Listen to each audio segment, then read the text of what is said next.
When James Montgomery chose love over his family's fortune, the city's elite whispered it was social suicide. Walking away from millions for a cafe, waitress seemed like madness to Manhattan's upper crust. His father's ultimatum was clear: end it or be disowned. But in the glittering world of New York's wealthy, appearances can be deceiving, and sometimes the greatest fortunes hide in the most unexpected places. Alexander Montgomery III sat in his mahogany-lined study, swirling a glass of 25-year-old scotch as he glared at his only son standing before him. The evening light filtering through the floor-to-ceiling windows cast long shadows across the Persian rug, much like the dark mood that had descended upon the room. "I simply cannot understand what you're thinking, James," Alexander said, his voice carrying the weight of generations of old money and expectations. "The Montgomery name has been associated with nothing but excellence for over a century. And now you want to throw it all away for some waitress?"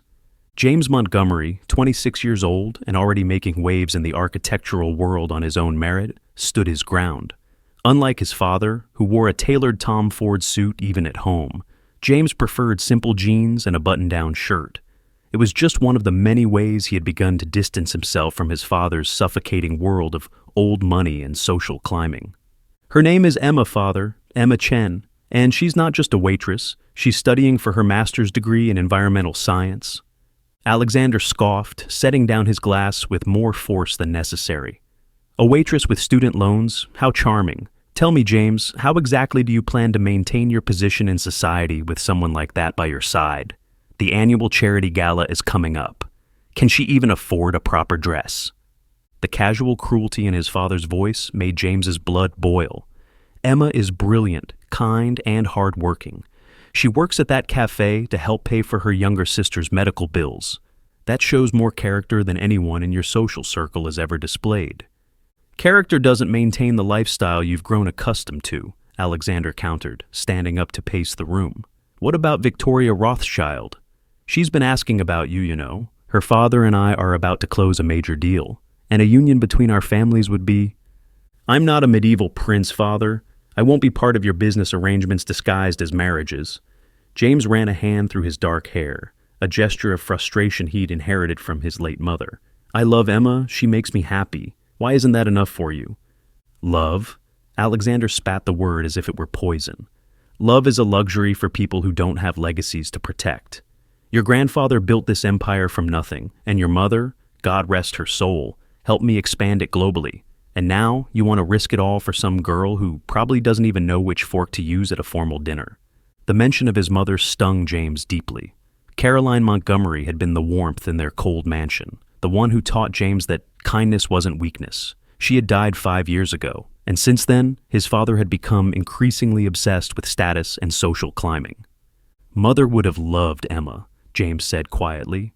"She would have seen past the surface, just like she saw past your rough edges when you were starting out."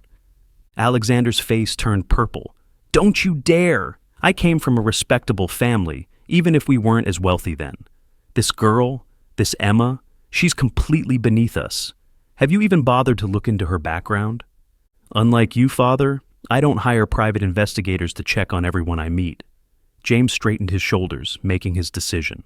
"Emma and I are moving in together next month. I wanted to tell you properly, hoping you might actually be happy for me for once." "Moving in together?" Alexander's voice dropped to a dangerous whisper. "I see. Well, then you leave me no choice." He walked to his desk and pulled out a thick folder. "If you pursue this relationship, you can consider yourself cut off. No trust fund, no inheritance, no access to family resources. You'll be on your own." James felt a curious sense of relief wash over him. "Is that supposed to be a threat, Father? I make my own money. My firm is doing well, and I have savings. I don't need your money." "You naive boy," Alexander laughed coldly. "Do you really think your firm would have gotten those major contracts without the Montgomery name backing it? Let's see how well you do when I make some calls." For the first time that evening, James felt a flicker of uncertainty.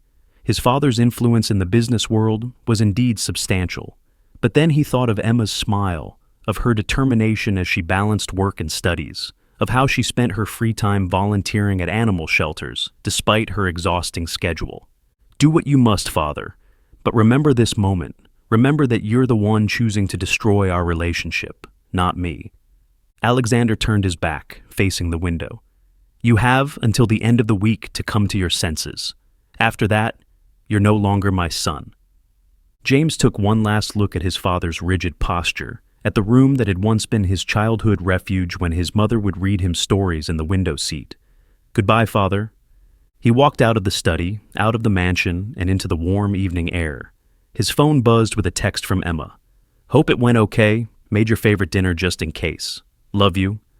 A smile tugged at his lips despite everything. He got into his car, one he'd bought with his own money, thank you very much, and headed toward the modest apartment complex where Emma lived. What James didn't know was that across town, in a simple cafe where Emma worked, an elderly Chinese man sat watching her serve customers with efficient grace. Mr. Chen Wu, Emma's grandfather, sipped his tea thoughtfully, considering whether it was time to finally tell his granddaughter about her true inheritance. The Chen family empire that spanned 3 continents, with holdings that would make Alexander Montgomery's fortune look like pocket change. But Mr. Chen had learned long ago that money could corrupt, could change people's hearts. He had watched his own children become obsessed with wealth, fighting over their future inheritance. Only his youngest daughter, Emma's mother, had chosen a different path, walking away from the family fortune to marry for love. When she and her husband died in a car accident 10 years ago, Chen Wu had respected her wishes, allowing Emma and her sister to grow up without the burden of their true heritage. Now, watching Emma work hard for everything she had, showing kindness to everyone, regardless of their status, Chen Wu knew his daughter had been right. Emma had grown into exactly the kind of person who deserved to inherit not just wealth, but the responsibility that came with it. As Emma refilled his tea with a warm smile, completely unaware that he was anything more than a regular customer, Chen Wu made his decision. But first, he wanted to see how this situation with James would play out. Would the young man prove himself worthy of his granddaughter, even without knowing her true identity? Meanwhile, Emma was dealing with her own struggles. Her younger sister's medical bills were piling up, and her scholarship barely covered her tuition. She hadn't told James just how bad things were getting, not wanting to add to his stress after the confrontation with his father. That evening, when James arrived at her apartment, Emma could tell immediately that things hadn't gone well.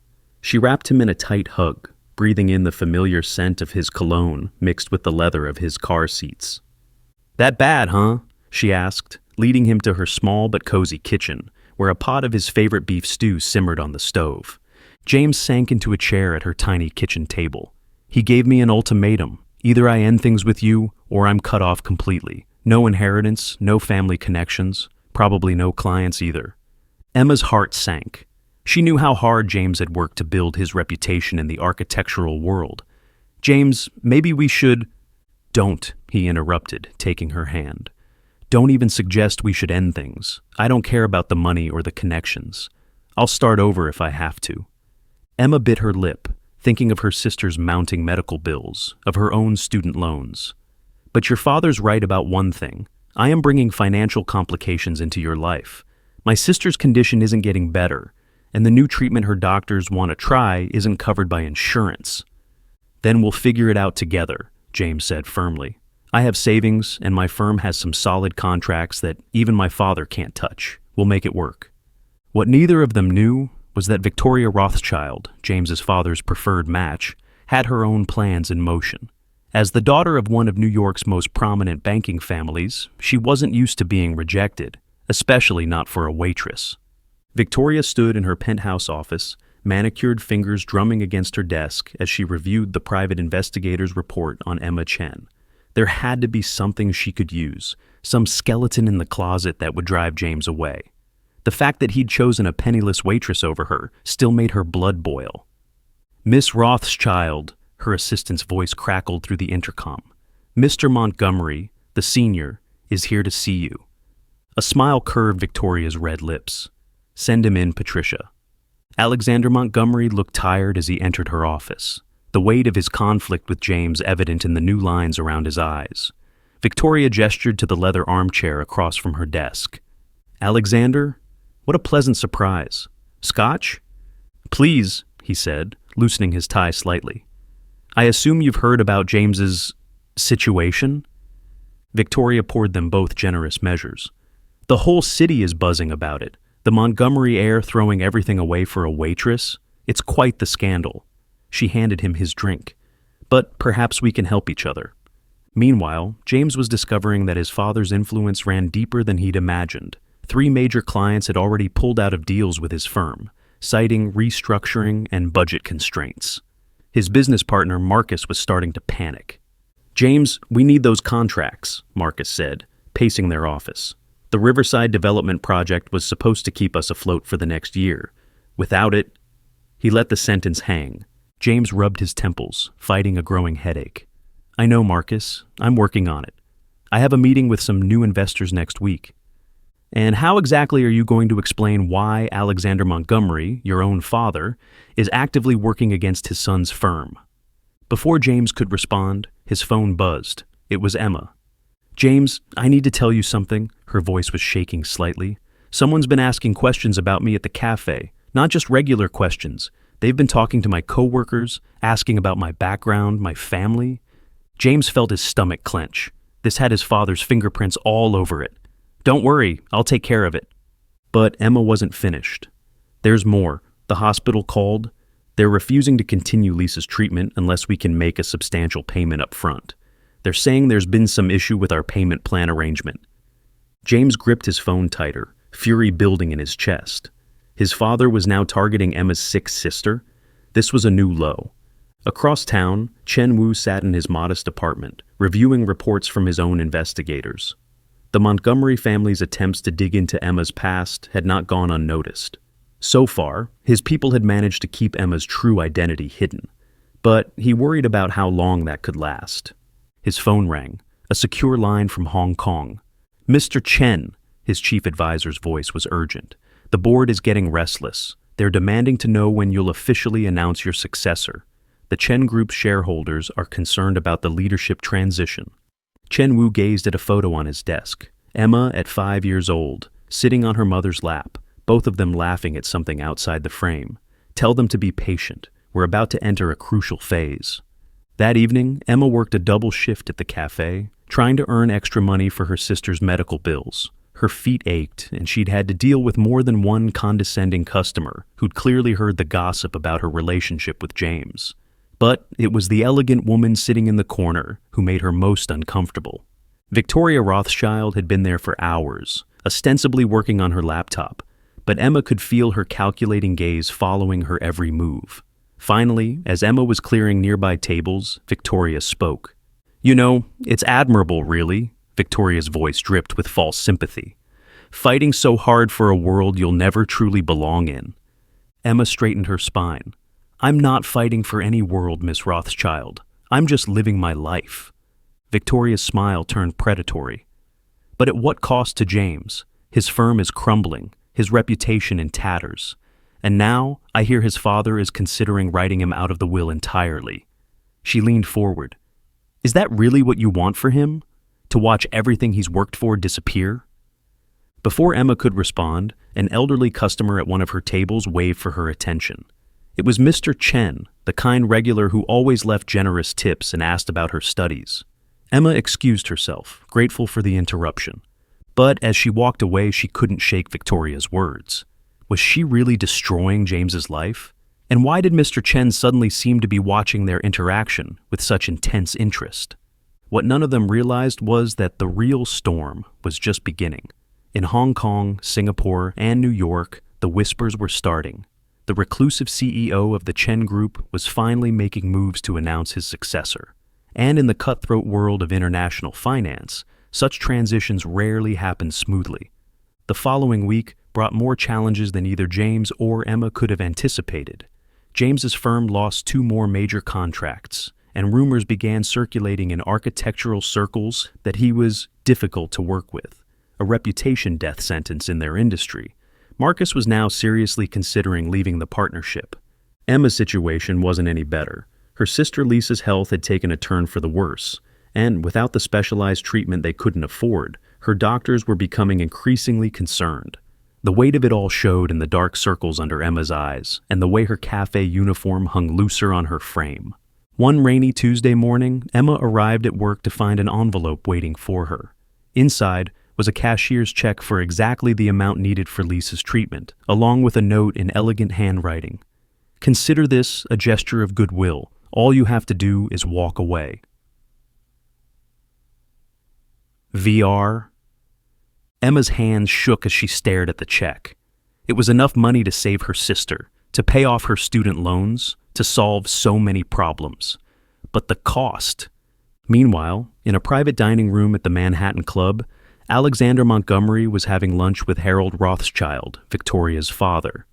"The situation is becoming untenable," Alexander said, cutting into his steak with precise movements.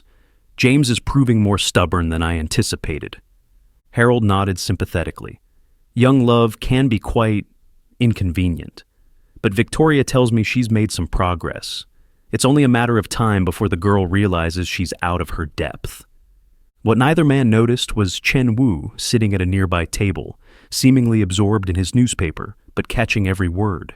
His phone buzzed silently, another message from his board of directors demanding a timeline for the succession announcement. The pressure was mounting from all sides. That afternoon, James received an unexpected visitor at his rapidly emptying office. It was Mr. Chen, the elderly man Emma had often mentioned as one of her favorite cafe regulars. "Young man," Chen Wu said, settling into the chair across from James's desk, "I believe it's time we had a conversation about Emma." James tensed, expecting another attack, another person telling him to end the relationship. But Chen Wu's next words caught him completely off guard. "Tell me, Mr. Montgomery, what would you do to protect my granddaughter?" "Granddaughter?" James blinked in confusion. "You're Emma's grandfather? But she never mentioned—" "There are many things Emma doesn't know about her family," Chen Wu said carefully. "Things that, perhaps, it is time for her to learn. But first, I need to be certain about you." Before Chen Wu could continue, James's phone lit up with a text from Emma. "Need to talk. Important. Meet me at our spot." Their spot was a small park near the cafe where they'd had their first real conversation. When James arrived, Emma was already there, sitting on their usual bench, the envelope from Victoria clutched in her hands. "I can't let you lose everything because of me," Emma said as soon as he sat down, her voice thick with unshed tears. "Your father, your business, your future." James reached for her hand, but she pulled away. "Emma, listen to me."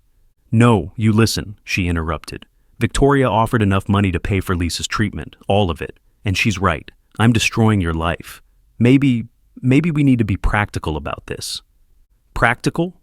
James felt his world tilting on its axis. "Emma, I love you. Nothing else matters." "Everything else matters." Emma stood up, pacing in front of the bench.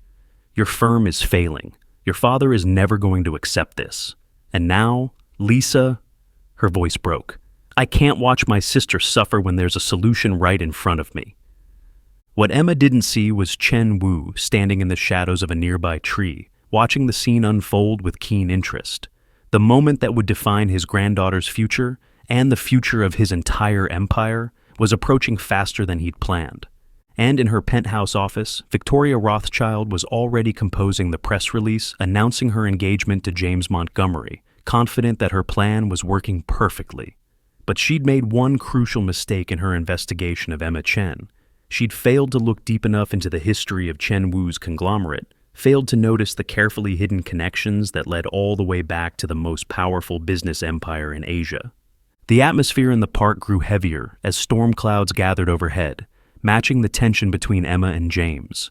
Before James could argue further, his phone rang.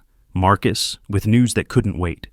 "James, they're pulling out." Marcus's voice was frantic. "All of them. Every single one of our remaining clients. Someone's been making calls, telling them we're on the verge of bankruptcy. The bank is freezing our business accounts for audit." James felt the blood drain from his face. This was more than just his father's influence. This was a coordinated attack. "I'll call you back," he managed, ending the call. Emma watched the color leave his face. "What is it?" "They're destroying everything I've built," James said quietly. "Not just the contracts, they're going after the whole firm." Thunder rumbled overhead as the first drops of rain began to fall. Emma took a step back, wrapping her arms around herself. "This is exactly what I'm talking about, James. They won't stop until—" Until they break us, he finished. Is that what you want? To let them win? Before Emma could respond, her phone buzzed with an urgent message from the hospital. Lisa had taken a turn for the worse. She needed to start the new treatment immediately, or the damage could be permanent. Meanwhile, in the Montgomery mansion, Alexander was receiving some unexpected news of his own. His private investigator had finally uncovered something about the mysterious Mr. Chen who kept appearing around Emma. "Sir, you might want to sit down for this," the investigator said over the phone. "We've found some connections that, well, they change everything." Across town, Victoria Rothschild was celebrating her apparent victory with a glass of champagne when her father burst into her office, his face ashen. "Call it off," Harold Rothschild ordered. "Whatever game you're playing with the Montgomery boy and that waitress, end it now." Victoria set down her glass. "Daddy, what are you talking about? Everything's going according to plan. The girl's about to take our money and disappear." "You fool," Harold hissed, throwing a file on her desk. "Do you have any idea who you've been threatening? Who you've been investigating?" Before Victoria could open the file, her assistant rushed in. "Miss Rothschild, Mr. Chen Wu is here to see you. He says it's urgent." The elderly man who walked into Victoria's office bore little resemblance to the humble cafe, regular. His posture was straight as steel, his eyes sharp and calculating. Without waiting for an invitation, he sat down across from Victoria. "Miss Rothschild," he said calmly, "I believe you have been making life difficult for my granddaughter." Victoria's face went pale as she finally opened the file her father had brought, and saw exactly who Chen Wu really was. Back in the park, the rain was falling steadily now. Emma and James stood facing each other, both soaked to the skin, at an impossible crossroads. "I can't be responsible for destroying your life," Emma said, her voice barely audible over the rain, "and I can't let Lisa suffer when there's a way to help her." "So, you'll take Victoria's blood money?" James's voice was harsh with pain. "Let them win?" "Sometimes loving someone means letting them go," Emma whispered, the words tasting like ashes in her mouth. Neither of them noticed the sleek black car that had pulled up to the curb, or the distinguished-looking elderly man who emerged holding an umbrella. Chen Wu watched his granddaughter for a moment, seeing in her face the same strength her mother had shown all those years ago. It was time. But before Chen Wu could step forward, another car screeched to a halt, Alexander Montgomery's Bentley. James's father practically leaped out, his usual composure completely shattered. "James! Emma! Wait!" he called out, his voice urgent. "There's something you both need to know." The rain continued to fall as four worlds, the Montgomerys, the Rothschilds, the Chens, and the simple life Emma had built for herself, collided in that small park with consequences none of them could have predicted. The scene in the rain-soaked park froze for a moment, James and Emma standing apart, Alexander Montgomery looking uncharacteristically disheveled, and Chen Wu watching it all with the calm demeanor of a man who had orchestrated a symphony reaching its crescendo. "Father!" James's voice held equal parts confusion and anger. "What are you doing here?" But Alexander's eyes were fixed on Chen Wu. "Mr. Chen, I had no idea. If I'd known—" "Known what?" Emma asked, looking between her grandfather and James's father with growing confusion. Chen Wu stepped forward, his umbrella sheltering him from the downpour. "Perhaps we should all continue this conversation somewhere more comfortable. My car is waiting." Before anyone could respond, Emma's phone buzzed again. Another urgent call from the hospital. Her hands trembling, she answered. Lisa's condition was deteriorating rapidly. They needed a decision about the treatment now. "I have to go to the hospital," Emma said, her voice breaking. "Lisa needs me." "We'll all go," Chen Wu said firmly. "It's time to end this charade." The ride to the hospital was tense with unspoken words. James sat beside Emma, wanting to reach for her hand, but unsure if he still had the right. Alexander kept shooting nervous glances at Chen Wu, who remained impassively calm. At the hospital, they found Victoria Rothschild already there, her usual poise completely shattered. When she saw Chen Wu enter, she physically flinched. "I've withdrawn all offers," she said quickly. "The check, the threats, I'm taking it all back." "What offers?" James demanded, but Emma was already rushing to Lisa's room, where her sister lay pale and small against the white hospital sheets. The doctor was waiting for them. "We need to begin the treatment immediately," he said, "but without payment confirmation." Payment is not an issue, Chen Wu said, stepping forward. Begin the treatment. The Chen Group's medical division will cover all expenses. The doctor's eyes widened at the name, and he hurried off to make arrangements. The Chen Group?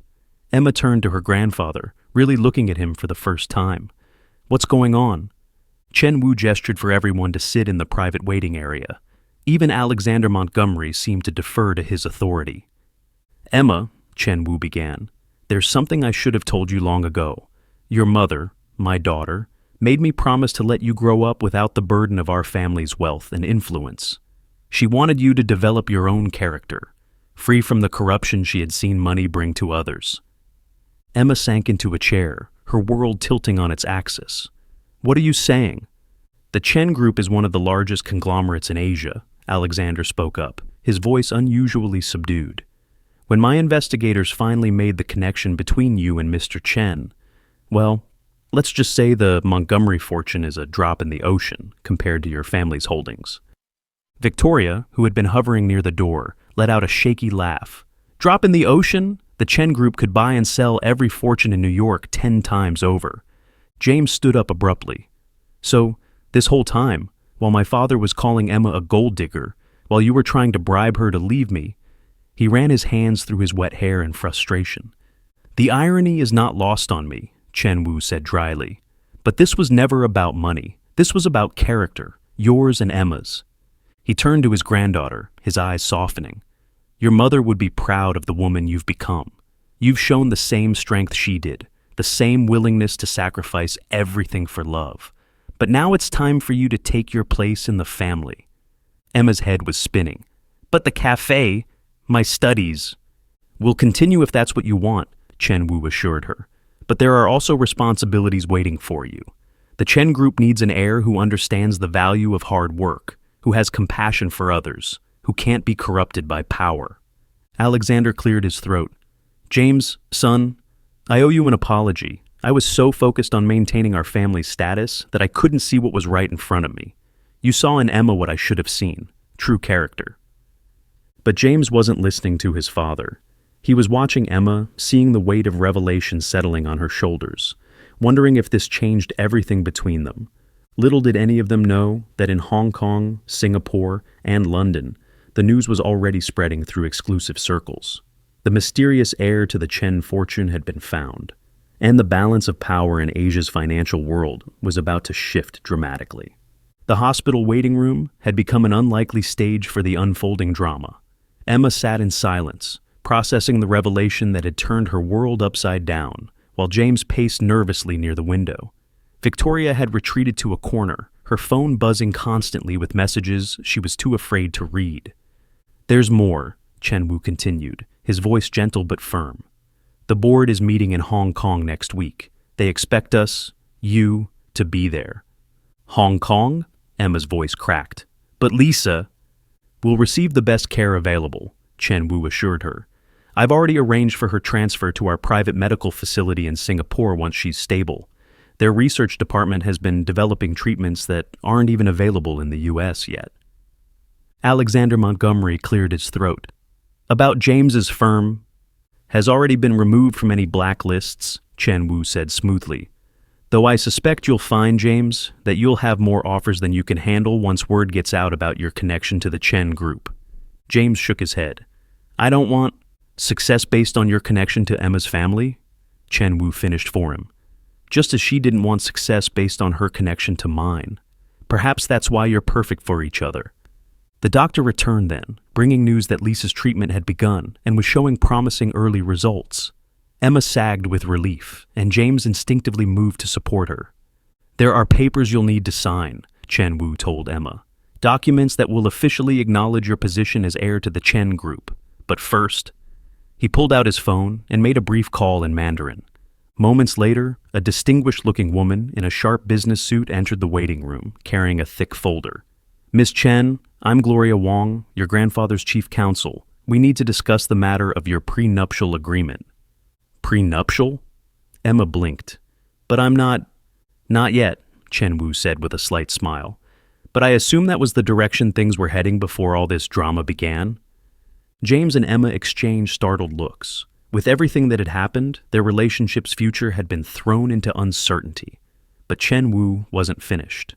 Of course, there are conditions, he continued. The Chen Group has extensive charitable operations, including educational initiatives for underprivileged students and medical research foundations. We'll need both of you to take active roles in those. Victoria finally spoke up from her corner. My father, the Rothschild investments in Asian markets, will remain secure, Chen Wu assured her, though his eyes hardened slightly, provided there are no more attempts at interference. Alexander Montgomery had been unusually quiet, but now he stepped forward. James, son, perhaps we could talk privately for a moment.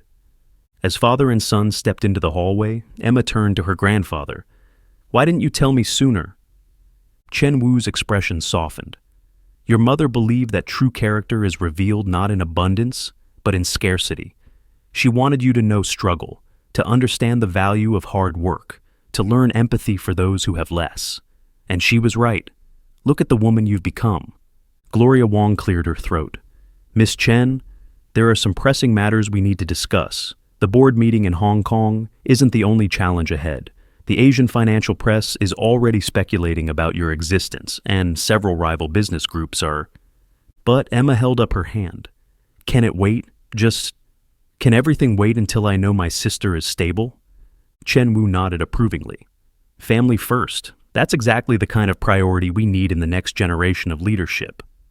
In the hallway, James and his father were having their own moment of truth. Alexander struggled to find the right words to repair years of damage done by his rigid expectations and materialistic values. Meanwhile, in business districts across Asia, phones were ringing and encrypted messages were flying. The revelation of a Chen heir would reshape alliances and rivalries that had defined Asian business for decades. And in the middle of it all, a former waitress and a disinherited architect were about to step into a world neither of them had ever imagined.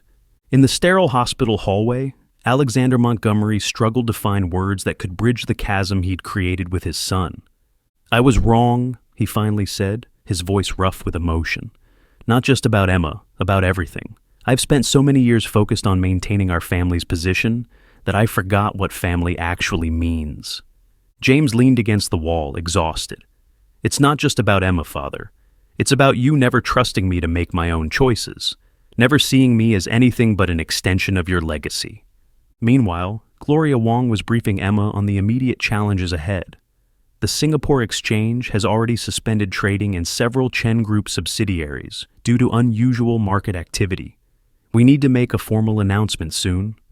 Emma watched through the window as Lisa slept, the new treatment flowing into her veins. How did no one know about me all these years? Your grandfather is exceptionally good at keeping secrets, Gloria explained. Only 3 people knew of your existence. Your grandfather, myself, and the head of security. Even the board only knew that there was a designated heir, not who it was. Victoria Rothschild's phone buzzed again, this time with a message from her father that made her sink further into her chair. The Rothschild banking empire's Asian operations were already feeling the ripple effects of this revelation. Chen Wu observed it all with calculated patience. He'd spent years preparing for this moment, watching Emma grow into someone worthy of the responsibility he was about to place on her shoulders. But there was one more test ahead, one that would determine not just Emma's future, but the future of his entire legacy. A nurse entered with urgent news about Lisa's condition. The new treatment was working better than expected, but there was a decision to be made about the next phase of care. The Singapore facility is ready to receive her, Chen Wu said. The corporate jet is standing by. Emma shook her head. No, thank you, but no. Lisa stays here, at least until she's stronger. I won't risk moving her just because it's more convenient for business. Chen Wu's eyes gleamed with approval. In the hallway, James and his father fell silent as raised voices carried from the hospital room. Miss Chen, Gloria protested, the board meeting. Can wait, Emma said firmly. Or they can come here. I won't put business before my sister's health. If that's going to be a problem for the board, they should know that now. James stepped back into the room just in time to hear Emma's declaration. Their eyes met across the space, and despite everything that had happened, despite the revelations and reversals of fortune, something fundamental remained unchanged between them. Chen Wu watched their silent exchange with satisfaction. "Perhaps," he said, "it's time I told you about your grandmother, Emma, about how she helped build the Qin Group from a small trading company into what it is today, all while putting family first." But before he could continue, Gloria's tablet lit up with urgent news. The Hong Kong financial press had somehow gotten wind of the story. The first headlines were already appearing. Chen Group, heir revealed, a rags to riches tale. American waitress set to inherit Asian business empire. Montgomery Cyan's poor girlfriend, actually Chen Heiress. The media storm was about to break, and with it would come challenges none of them were fully prepared for. Corporate rivals, opportunistic shareholders, social climbers, and gossip columnists would all descend like vultures. Victoria's phone buzzed one final time. It was a message from her father. "Board meeting in 10 minutes. Damage control." She slipped out quietly, leaving behind the wreckage of her schemes. As if sensing the gathering storm, Lisa stirred in her hospital bed. Emma immediately moved to her sister's side, her priorities clear despite the chaos swirling around her. James watched her, understanding dawning in his eyes. This was who Emma had always been, someone who put others first, who didn't let money or status define her choices. The fact that she was secretly an heiress to one of the largest fortunes in Asia didn't change that fundamental truth. Alexander Montgomery, watching his son watch Emma, finally understood what he'd almost destroyed with his prejudices and pride. But as he opened his mouth to speak, a commotion in the hospital corridor signaled the arrival of the first reporters. Security quickly moved to block the reporters' access, but the chaos outside marked the beginning of a new chapter. Chen Wu calmly stood up, straightening his jacket. "Now," he said, "we show them what the Qin family is truly made of." Emma squared her shoulders, years of handling difficult customers at the cafe, having prepared her, surprisingly, for this moment. "No interviews until Lisa is stable," she declared, "and when we do speak, we do it as a family." She reached for James's hand, and he interlaced his fingers with hers without hesitation. The gesture wasn't lost on anyone in the room.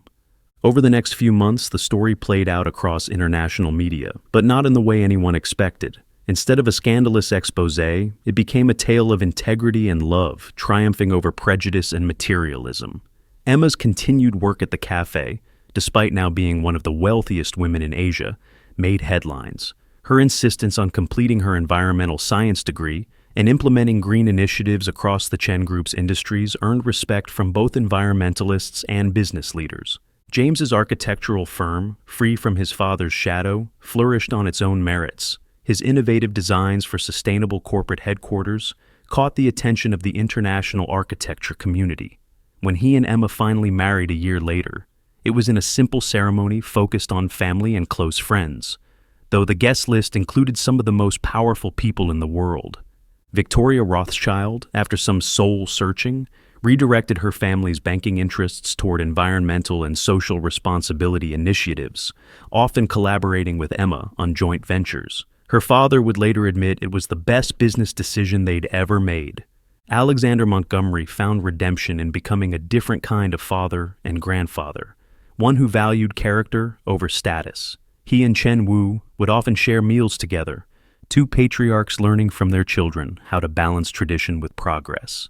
Lisa made a full recovery and went on to head the Chen Group's medical research division, focusing on making cutting-edge treatments accessible to those who couldn't afford them. As for Chen Wu, he watched it all with quiet satisfaction. His daughter's wisdom in raising Emma away from wealth had produced exactly the leader the Chen Group needed. Someone who understood both privilege and responsibility, who could navigate both boardrooms and staff cafeterias with equal grace. Years later, at a charity gala benefiting education for underprivileged students, a young journalist asked Emma if she ever regretted the difficult times before her true identity was revealed. Emma looked across the room at James, who was showing their daughter the architectural models for a new sustainable community project. "Those times revealed the truth about who people really are," she said. "Sometimes the poorest people have the richest hearts, and the wealthiest can be bankrupt in spirit. True wealth isn't about what's in your bank account, it's about what's in your heart." The Chen Montgomery Foundation became one of the largest philanthropic organizations in the world, focusing on education, medical research, and environmental protection. And in every one of its offices hung a simple framed photo. A young couple in a small cafe, one in a waitress uniform, the other in architect's clothes, both laughing at something outside the frame, unaware that they were being photographed by a proud grandfather who had seen their true worth long before anyone else. The story of the waitress and the disinherited architect became a legend in financial circles, not for its fairy tale ending, but for how it changed the way business was done in Asia and beyond. It proved that character, compassion, and love were not liabilities in the corporate world, but assets that could transform not just companies, but entire societies. And in the end, that was Chen Wu's greatest legacy. Not the fortune he had built, but the values his granddaughter and her husband would carry forward, proving that true wealth was never about money at all.